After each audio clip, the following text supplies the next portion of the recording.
सारे जनप्रतिनिधियों के सामने उसको आप पालन करें, अन्यथा हम लोग अनिश्चितकालीन हड़ताल के लिए बाध्य हो जाएंगे। और जो हमारे वर्कर हैं इस बार अपने परिवार, बच्चों, बीवी के साथ खदान में जाएंगे, उसकी समस्त जिम्मेदारी जिला प्रशासन की होगी। सुपरवाइजर और हेल्परों की 17 तारीख का इंटरव्यू हुआ है। 17 तारीख से आज तक नए आदमी भर्ती हुए हैं, लेकिन अभी तक जिसका इंटरव्यू हुआ है उसको अभी तक ज्वाइनिंग नहीं किया। 147 की धारा 25F का पालन कंपनी नहीं कर रही है, इसका पालन करना चाहिए। यह कानून का उल्लंघन कर रही है, मेरा इतना कहना। कलेक्टर चंद्रशेखर शुक्ला द्वारा एनसीएल की ओबी कंपनियों में रोजगार को लेकर बीते हफ्ते ओबी कंपनियों के प्रबंधन के साथ बैठक की गई थी। बैठक में कलेक्टर ने सख्त आदेश दिए थे कि ओबी कंपनियों में मनमानी भर्तियों पर रोक लगाई जाए।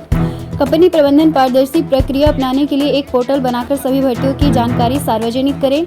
लेकिन कलेक्टर के आदेश के बाद भी कंपनी प्रबंधन गंभीर नहीं है और कंपनी प्रबंधन लगातार मनमानी भर्तियां कर रही हैं। ताजा मामला एनसीएल के डीबीएल में काम कर चुके वर्करों का है, जिन्हें प्राथमिकता के आधार पर नौकरी देना था, लेकिन सिक्कल कंडोई प्रबंधन यूपी से लगातार भर्तियां कर रहा है, जिससे स्थानीय बेरोजगारों में आक्रोश है।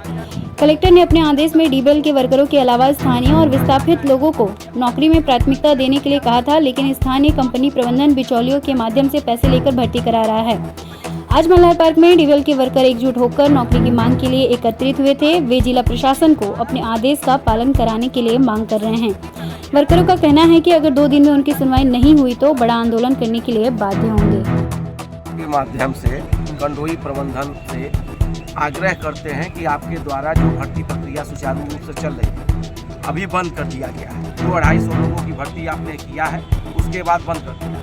आपके द्वारा बोला जा रहा है कि हम 300-350 लोगों को रखें, तो आप लिस्ट सार्वजनिक कीजिए। एसडीएम साहब का कहना था कि आपको जानकारी दी जाएगी पूरे 10 सदस्यीय टीम को, लेकिन एक भी जानकारी नहीं दी जा रही। एनसीएल प्रबंधन और जिला प्रशासन और कंडोई कंपनी प्रबंधन, सिक्कल प्रबंधन से हमारा आग्रह है कि आपसे जो वार्तालाप हुई है हमारी मौखिक जिला सारे जनप्रतिनिधियों के सामने, उसको आप पालन करें, अन्यथा हम लोग अनिश्चितकालीन हड़ताल के लिए बाध्य हो जाएंगे। और जो हमारे वर्कर हैं इस बार अपने परिवार, बच्चों, बीवी के साथ खदान में जाएंगे, उसकी समस्त जिम्मेदारी जिला प्रशासन की होगी, क्योंकि आपने अपने बात से मुखन्ना चालू कर दिया। 200-250 लोगों को लालीपाप देके सोच रहे हैं कि चले जाए। अभी 400 लोगों की नियुक्ति होनी है। आप हमको भीख नहीं दे रहे हैं, हमारा अधिकार दे रहे हैं, हम अपना हक मांगते हैं, भीख नहीं मांग रहे हैं आपसे।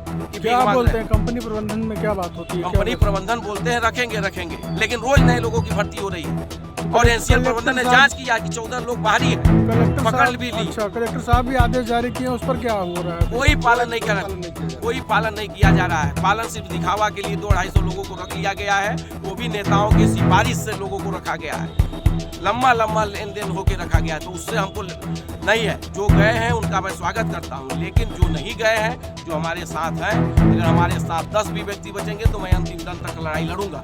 और दूसरी बात, हम आपके माध्यम से लास्ट बार कंपनी प्रबंधन को चेतावनी देते हैं और निवेदन करते हैं कि हेल्पर सुपरवाइजर की भर्ती आप सुचारू रूप से चालू कर दीजिए।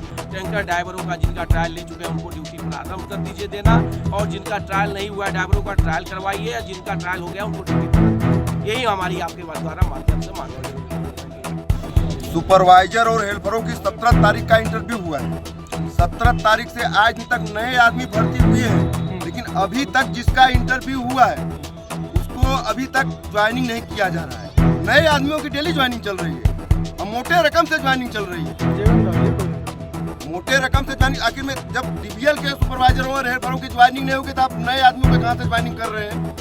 ज्वाइनिंग कर रहे हैं तो हमको इस चीज़ को जो एसडीएम और कलेक्टर साहब और एसओपी साहब और जीएम साहब जो बोले हैं कि 10 आदमी जो आप लोगों की सदस्य टीम बनी है, उनसे आप लोगों को एक अप्रूवल कराया जाएगा। तो हम लोगों के जानकारी में नहीं हुआ। 84 आदमी का हम लोगों के जानकारी में है, उसमें से 14 आदमी अभी तक बाहर के सीधी, रीवा, सतना, झारखंड, बिहार वाले पकड़े गए थे। उनको भी ड्यूटी से नहीं हटाया गया अभी तक, वो भी ड्यूटी कर रहे हैं। आखिर में हम लोग क्या करेंगे?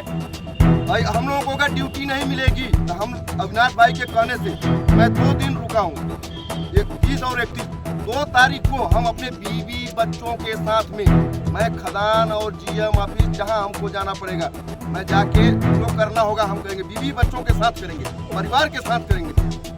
कि हम लोग नौकरी, अब ये बताइए 1-1 महीना हो गया हम लोगों को, 1-1 महीने से हम लोग भटक रहे हैं। एक एक महीने में हम लोग का 40-40 हज़ार रुपये सैलरी चली गई। अब आश्वासन हम लोगों का दिया जा रहा है ताकि हम लोग बीवी बच्चे, इस महीने तो हम लोग को सैलरी नहीं आएगी, पेमेंट नहीं आएगा, बीवी बच्चे मर रहे हैं भूखे, दर दर भटक रहे हैं।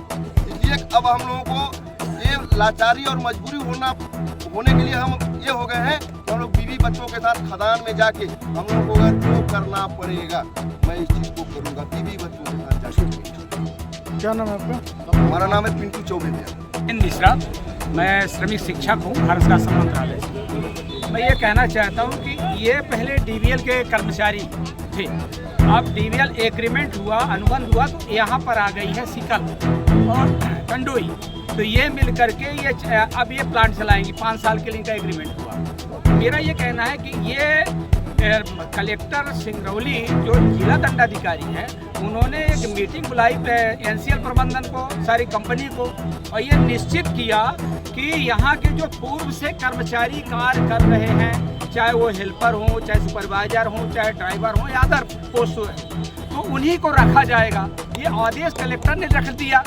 अब उसका पालन करना चाहिए कंपनी को, तो वो कंपनी, तो मेरा ये कहना है कि औद्योगिक विवाद अधिनियम 1947 की धारा 25F का पालन कंपनी नहीं कर रही है, इसका पालन करना चाहिए, ये कानून का उल्लंघन कर रही है। मेरा इतना कहना है।